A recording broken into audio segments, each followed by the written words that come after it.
Voilà, donc que le Seigneur nous bénisse. Bienvenue pour ce nouveau partage, pour une nouvelle exhortation autour de la parole du Seigneur. Donc nous allons rester dans le même esprit que le précédent message concernant la clé qui consiste à laisser le Seigneur travailler en nous par sa puissance. Et nous allons lire d'autres passages pour compléter l'exhortation. Seigneur, merci pour ton nom, merci pour ta puissance qui agit en nous. Nous voulons travailler avec ta puissance qui agit puissamment en nous, qui fait l'œuvre puissamment en nous, Seigneur. C'est ta compétence que nous voulons, Seigneur. Ce n'est pas notre propre chair que nous voulons laisser s'exprimer, mais c'est toi que nous voulons laisser la place, Seigneur, pour que tu agisses, que tu fasses ce qui t'est agréable, que tu nous sanctifies, que tu nous amènes dans les profondeurs de ta présence et de l'intimité, Seigneur, et de la connaissance véritable, au nom puissant de Yeshua. Amen. Voilà, nous allons prendre le livre d'Hébreux, chapitre 13, à partir du verset 20. Donc je vais lire Hébreux, chapitre 13, verset 20. L'auteur de cet épître va dire que l'Élohim de paix, qui a ramené d'entre les morts le grand pasteur des brebis par le sang de l'alliance éternelle, notre Seigneur Yehoshua Mashiach, vous rende, alléluia, vous rende capable de toute bonne œuvre pour faire sa volonté. Merveilleux passage. Qu'il fasse en vous ce qui lui est agréable par Yehoshua Mashiach, par Jésus-Christ. Alléluia. Auquel soit la gloire d'âge en âge. Amen. Non, la parole, elle est puissante, la parole est forte, la parole, elle est bonne. Le Seigneur nous exhorte encore, il nous donne encore des clés, encore des principes, encore des solutions pour marcher avec lui, pour marcher concrètement avec lui. Ici, il est dit clairement que c'est le Seigneur Yehoshua Mashiach, le grand pasteur c'est lui. Le grand pasteur des brebis, c'est lui qui va nous rendre capables. Comme nous sommes incapables par la chair, à cause du péché qui habite en nous, à cause du mauvais caractère, à cause des blessures du passé, à cause des déceptions, à cause des trahisons, à cause de la faiblesse de notre chair, nous sommes incapables de plaire au Seigneur et d'obéir à la parole du Seigneur et d'accomplir l'évangile, d'accomplir ce qui est écrit dans les évangiles. Donc, le Seigneur, avec sa mort sur la croix et sa résurrection, veut nous enseigner pour nous dire que c'est lui maintenant le moyen. C'est lui qui nous rend capables de toute bonne œuvre pour faire sa volonté. Amen. Et il va encore dire qu'il fasse en nous ce qui lui est agréable par Yehoshua Mashiach. Je donne un exemple qui me vient. Qu'il fasse en nous ce qui lui est agréable. Je prends un exemple. Le Seigneur, par exemple, il veut nous amener à plus d'intimité, à plus à être plus performant dans la prière. C'est-à-dire à passer plus de temps avec lui dans l'intimité, dans la prière, dans la communion avec lui. Qu'est-ce que le Seigneur peut faire? Il peut nous aider, il peut alors que nous avions des habitudes pour aller nous coucher à une certaine heure, vous pouvez remarquer, je ne sais pas si ça vous est déjà arrivé, le Seigneur va retirer le sommeil. Alors que l'heure est déjà avancée, vous-même, vous cherchez le sommeil, vous essayez de provoquer le sommeil, vous vous dites, mais c'est pas possible, mais je n'ai plus sommeil. Alors que l'heure est déjà avancée, c'est une heure à laquelle vous dormez déjà profondément et vous êtes en train de tourner là sur le lit, vous tournez, vous cherchez le sommeil parfois même aller chercher à faire un petit thé, à réchauffer un peu de lait, en se disant, bon, ben, ça va peut-être m'aider à m'endormir. Ça, c'est mon cas, bien aimé. Ça, je suis passé par là aussi. J'ai eu des expériences comme ça. Et en fait, on cherche, on se dit, mais c'est pas possible, mais je devrais dormir déjà, je travaille demain, il faut que je me repose, mais je n'arrive pas à dormir. Mais en fait, c'est le Seigneur qui est en train d'œuvrer en nous. Il est en train de retirer, parce que c'est lui qui donne et qui retire. C'est lui qui gère notre vie, c'est lui le grand pasteur, c'est lui notre Père, notre conducteur, notre enseignant, notre Seigneur. Il est tout pour nous. Et donc, il va retirer le sommeil, justement, pour nous attirer dans sa présence. Mais parfois, on ne comprend pas le message. Vous voyez? Mais là, vous voyez bien que ce n'est pas nous qui avons cherché les choses. C'est quelque chose qui est inexplicable. Le Seigneur retire le sommeil pour nous attirer encore à nouveau dans sa présence parce qu'il nous veut dans sa présence. Alors, je ne dis pas qu'il va le faire tous les jours, mais il y a des moments où on doit capter et comprendre le message. Et c'est là, justement, que ce passage, il est véritable. Vous voyez, il fait en nous ce qui lui est agréable. Ça veut dire que chaque jour qui passe, c'est le Seigneur qui gère notre temps, c'est lui qui gère notre sommeil, c'est lui qui gère notre force, c'est lui qui gère notre disposition. Alléluia. Et on peut prendre un autre passage en 2 Corinthiens chapitre 2 pour voir le fait que c'est lui qui nous rend capables de toute bonne œuvre. 2 Corinthiens chapitre 2, à partir du verset... 2 Corinthiens chapitre 3, 2 Corinthiens chapitre 3, à partir du verset 5, même à partir du verset 4. Là, il est parlé du fait d'être serviteur de notre identité, être serviteur de la nouvelle alliance. Qu'est-ce que la Bible nous apprend? Mais c'est par le moyen du Mashiach, c'est par le moyen de Christ, du Mashiach, vous voyez, encore le moyen du Mashiach, que nous avons une telle confiance envers Elohim. Verset 5. Non que nous soyons capables par nous-mêmes, de penser quelque chose comme venant de nous-mêmes, mais notre capacité vient d'Elohim. Alléluia. Mais notre capacité vient d'Elohim, qui nous a aussi rendus capables d'être serviteurs de la nouvelle alliance, non de la lettre, mais de l'esprit. Amen. Ici, le Seigneur nous enseigne que nous sommes serviteurs. Il nous a rendus capables d'être serviteurs de la nouvelle alliance. Et la nouvelle alliance, elle est écrite, elle est gouvernée, elle est conduite par le Saint-Esprit. Donc, tout doit être conduit par le Saint-Esprit. Tout doit émaner du Saint-Esprit. Tout doit, dans notre vie, que ce soit nos objectifs, nos envies, nos dispositions, notre volonté de servir le Seigneur, doit être approuvé et conduit par le Saint-Esprit. Voilà pourquoi le Seigneur dit que nous sommes des flammes de feu, nous sommes comme des vents. Ça veut dire que nous ne pouvons pas contrôler une réunion de prière. On ne peut pas diriger une réunion de prière pour dire de A à Z, voilà ce que nous allons faire, voilà ce que nous allons chanter, voilà ce que nous allons prier, voilà les sujets que nous allons donner.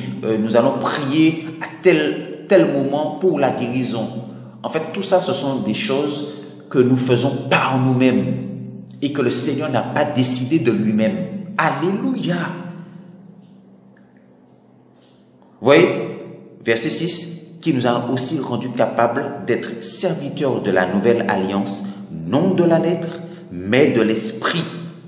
Donc c'est là c'est l'esprit, le Saint-Esprit qui vient glorifier Jésus, qui nous attire à Jésus, qui nous enracine en Jésus, qui nous fonde en Jésus, qui nous enseigne en Jésus, qui nous établit en Jésus-Christ de Nazareth. Nous sommes serviteurs de la nouvelle alliance.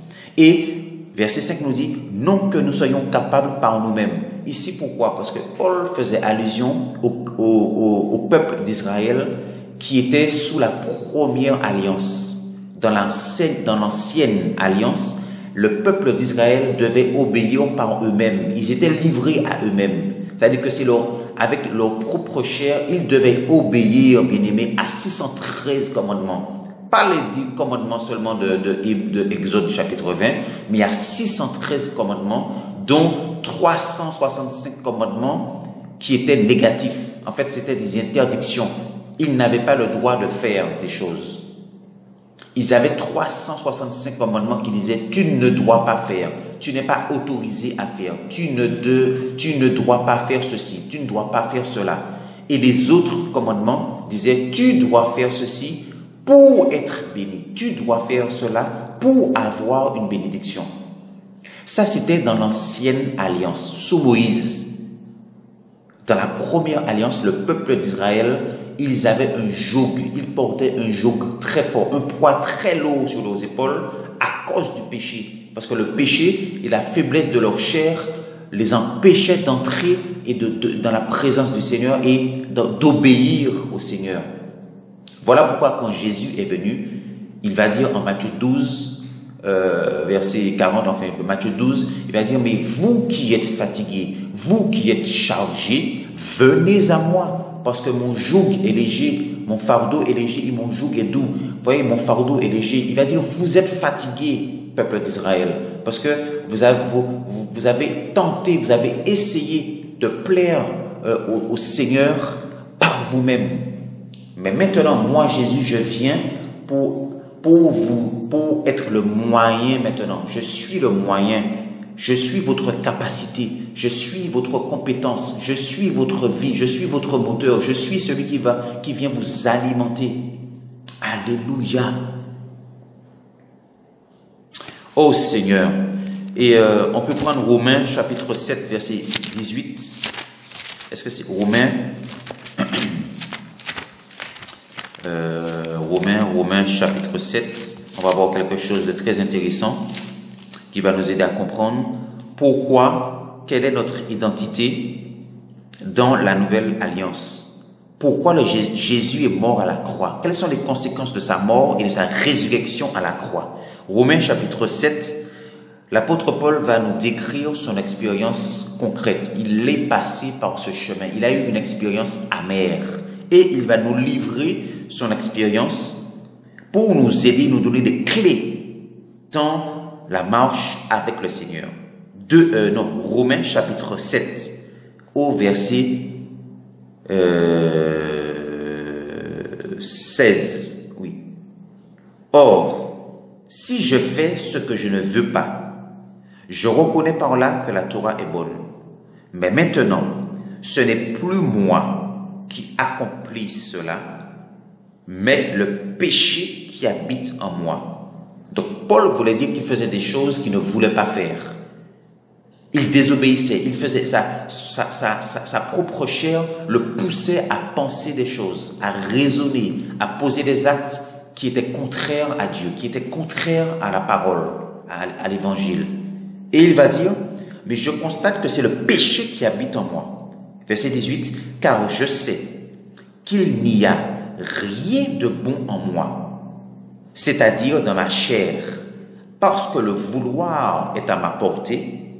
Amen. Parce que le vouloir est à ma portée, mais je ne trouve pas le moyen d'accomplir ce qui est bon. Voilà la clé, bien-aimés. Voilà le but, l'objectif de la mort et de la résurrection, enfin l'un des buts de la mort et de la résurrection du Seigneur Jésus-Christ, Yehoshua HaMashiach à la croix. Nous voulons élever le Seigneur. Et ici, l'apôtre Paul va dire que oui, le vouloir est à ma portée. Oui, je veux avancer avec le Seigneur. Je veux porter du fruit pour le Seigneur. Je veux la sainteté. Je veux l'obéissance. Je veux aimer le Seigneur. Je veux être régulier, être persévérant, demeurer, être enseigné dans la parole. Mais je ne trouve pas le moyen d'accomplir ce qui est bon. Je fais le mal. Et ici, l'apôtre Paul va dire que c'est le péché qui habite en nous. Verset 19, car je ne fais pas le bien que je veux, mais je fais le mal que je ne veux pas. Voilà pourquoi nous avons lu Hébreux chapitre 13, verset 20, et 2 Corinthiens 2, verset 5, qui nous apprend que notre capacité vient d'Elohim. Oh my Lord, notre capacité le travail, la puissance vient d'Elohim et c'est lui qui agit en nous. Et nous allons prendre. Oh, merci Seigneur pour ta parole qui est merveilleuse. Merci Papa, merci Papa.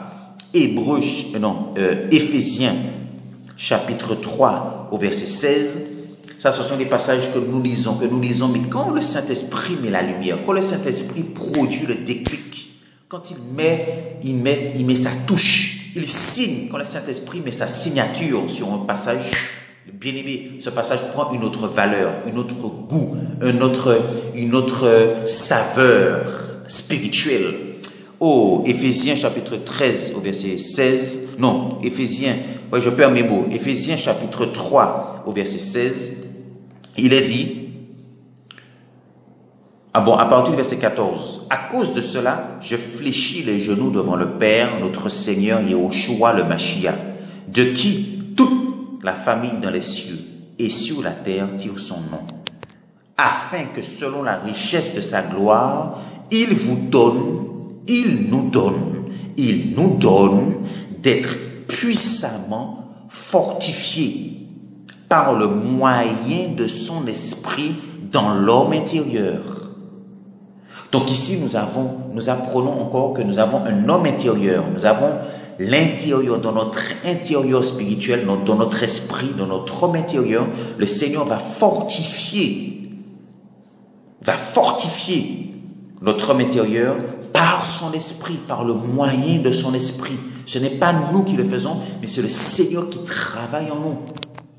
Quand nous sommes fatigués, quand nous sommes abattus, quand nous sommes découragés, quand nous avons des blessures, quand nous avons des déceptions, quand nous n'arrivons pas à aimer, quand nous n'arrivons pas à pardonner, nous pouvons prendre la décision de pardonner, mais nous sentons qu'il y a quelque chose qui bloque, qu'on n'est pas vrai, qu'on a du mal à être honnête avec la personne. Mais en fait, il faut que le Seigneur fasse une autre étape, qu'il vienne fortifier puissamment par son esprit notre homme intérieur et qu'il libère, qu'il déploie dans notre homme intérieur sa miséricorde, son amour, son pardon. Alléluia. Oh Yeshua.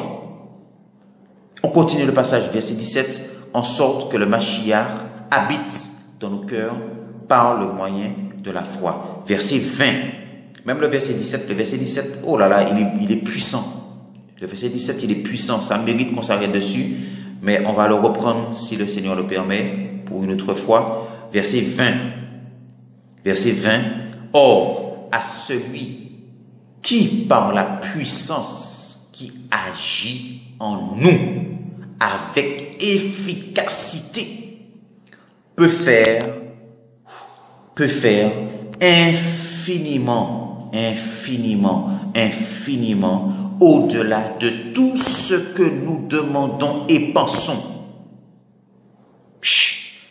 Or à celui, j'ai envie le passage, or à celui qui par la puissance, donc c'est le Seigneur, or à celui qui par la puissance qui agit en nous avec efficacité peut faire infiniment au-delà de tout ce que nous demandons et pensons. La parole, elle est claire, elle est forte, elle est bonne. Parfois, nous n'avons pas besoin de commenter la parole. C'est le Saint-Esprit qui va compléter, qui va illuminer, qui va nous donner la compréhension spirituelle et profonde de ce qu'il veut nous enseigner au travers de ce passage. Donc ici, nous voyons encore, par rapport au passage que nous avons donné dans le précédent message, c'était en Philippiens, en Colossiens, je crois, oui, c'est en Colossiens. Vous voyez, ici encore, le Seigneur nous enseigne que sa puissance va agir en nous, va se déployer, va travailler dans nos blessures, va travailler dans notre caractère, va travailler dans notre incapacité. Infiniment au-delà de ce que nous pouvons penser et demander. Donc, le Seigneur n'est pas limité. Le Seigneur, nous ne pouvons pas le limiter.